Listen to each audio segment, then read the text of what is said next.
In this video, you're going to learn 8 different ways to make games quicker. Maybe you're working on a deadline, or maybe you just find yourself taking way too long to develop your game. Either way, let's get right into it. Working on a team. Perhaps being a solo developer isn't for you, and that's okay. Working on a team of developers is great. It means that you get to make your games with multiple different people of different levels, so that you can learn from each other, have people doing what they're best at, instead of having to juggle everything, and make games way faster. Sure, you might think, well, I'm already working on a game and I don't want to spend money, but this still applies to you. You can head over to places like Discord or Reddit and post about your project as a hobby project, meaning that there's no pay. Just say what role you need and how long the project will be, and a description of the role and project. Then see who's up for the task. If nobody replies, you can always find people looking to work on a project, so you can initiate the conversation instead. If you're not currently working on a game, however, you can just do the opposite and post about wanting to work on someone else's project. Just put what you do, i.e. game art, your skills, your portfolio if you have one, whether you're looking for a hobby, rev share or paid project, and see who has a job for you. And you can also look for those posting about their projects and reply to them to initiate the conversation. This all makes it very easy to find a team to work with, and also gives you connections with people in case you need a team on a different project later down the line. There are a few Discord servers and subreddits that I think are great for this in particular, so I'll be putting the link to them in the description. Creating a schedule.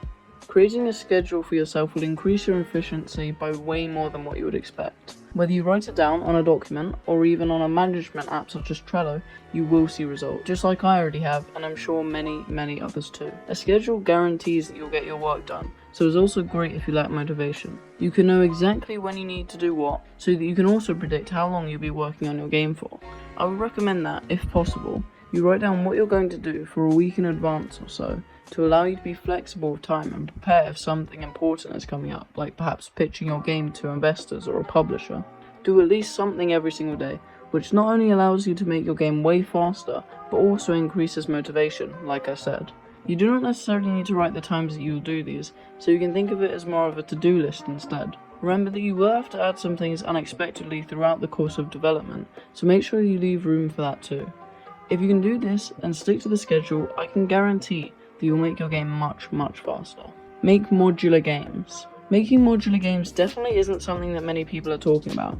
In fact, many of you may not even know what it means, yet it's one of the best methods to save time when developing your games. Basically, whenever you're making a game, no matter the size, you should allow the mechanics to be copied straight into another game, saving you hours, days, perhaps even weeks of work. Crazy, right? Yet it's so simple. All that you really need to do is keep the code clean, simple, and hopefully customizable, and keep everything needed for the mechanical system together, preferably in just one folder. This means that you won't have to spend forever trying to remember how to create a system when you've literally already done it before. You can also make a separate project when there is just one system or mechanic that you keep using regularly, so that it's much more accessible and you don't have to waste 10 minutes digging around trying to locate it. You can also find these modular systems and mechanics online, whether they're free or paid for, so keep an eye out for those if you've never made it before, but really need it quickly. Some people, however, like knowing that they made their game completely with no other assets or anything online, which is fine too. Practice code often. Practicing your code often sounds like the most obvious thing I can say, but I mean more than what you might think I mean, like you'll hear in a second. Of course, going onto your engine and practicing every single day is going to get you better at developing games, so I highly recommend that you do it, as it will increase the speed at which you work. Just make sure that you don't get yourself burnt out.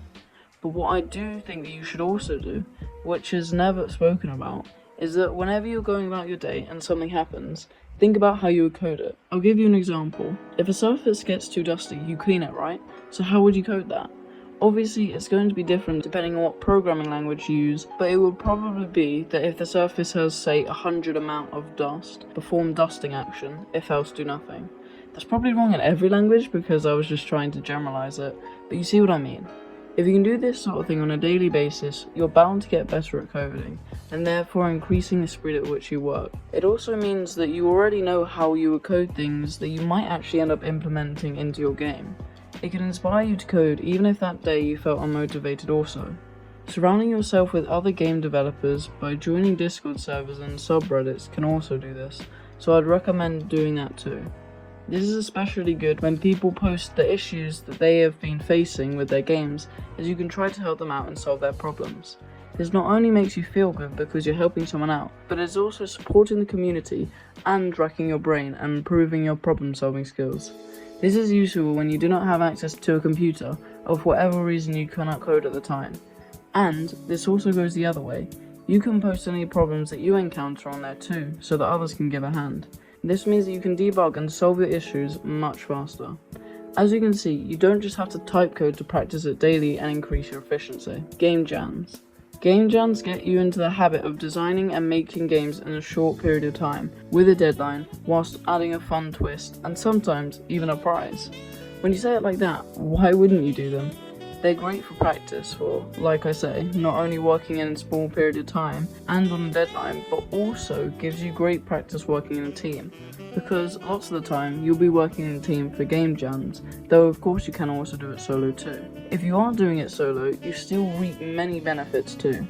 Like that it means that you won't just be doing one or a few aspects of game development like you would be doing if you were in a team, but it means that you will take on most, if not all of the roles of a game dev team, whether it is art, design, modeling, programming, etc. This in turn can make you a much more well-rounded developer and will definitely increase the speed at which you make games. Game jams also, of course, like I said, add a fun twist to all of this by giving you a prompt to be creative with.